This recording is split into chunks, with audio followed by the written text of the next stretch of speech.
we have breaking news. James Harden has been traded to the Los Angeles Clippers for a package that includes Marcus Morris, Nicholas Batum, Robert Covington, Kenyon Martin Jr., a first-round pick, and 2 swaps.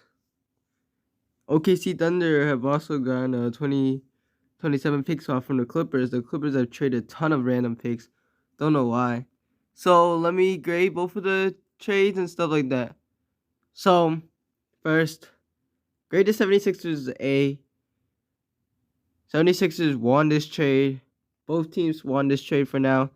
It's a win-win trade. 76ers finally get off of James Harden, the drama that he've created and stuff like that. But as well as getting some assets to include for another big player they will probably trade for another player soon at the trade deadline. Another star. Some people maybe like Zach LaVine, OG Anunoby, Pascal Siakam with their picks and they got a lot of expiring contracts they can trade like Covington, Morris, and Batum. So the 76ers got the players and draft picks not to just have them, but to trade them for another star, which they wanted all along. And then for the Clippers, it's an A as well. They did trade a lot of picks, but they already have traded a lot of picks. They really need to have another player in order to compete. And now they're another championship contender, the Los Angeles Clippers, with Harden, who was an All-NBA player 2 years ago, I believe, and an all-star caliber player last year. So he still got some stuff left in the tank. Russell Westbrook, who is still like a starter level player, still impacts the game.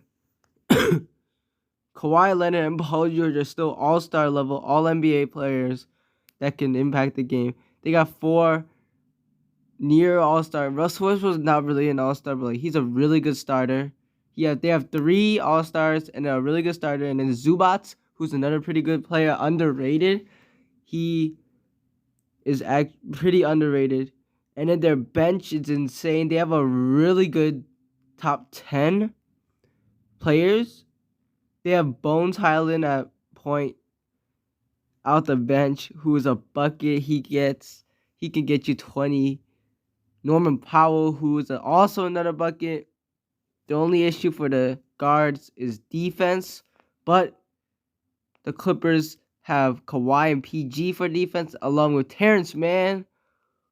Zubac is a really good defender too for the paint. And then they got at the power forward position, they got PJ Tucker, who is also included in this James Harden trade. Now, PJ Tucker is a shell of his former self, but if he played limited minutes, like around less than 20, he still can be a valuable piece for his toughness, proven winner. I believe, him, Powell, and Leonard are the only players with NBA championship experience. Then they have at the center Mason Plumlee, who's a pretty decent backup center. And this team is just really well fit. They really needed a point guard all along. Russell Westbrook was that, but now they can have James Harden, who's a different level of player. He's a really good playmaker, also can score. Just a few months ago, he scored 40 pieces against the Celtics in the playoffs.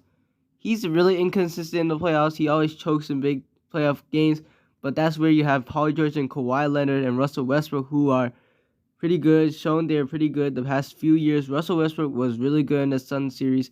Kawhi and PG were good in the 2021 playoffs. And then they also got a lot of really good role players. So the Clippers finally get their player in James Harden. And the 76ers finally get their assets. And they look really good. Even without James Harden, they're going to get another star probably soon. They might be able to compete. They're probably going to be a top 3 team in the East. That's basically it. Thank you guys for watching. We're out.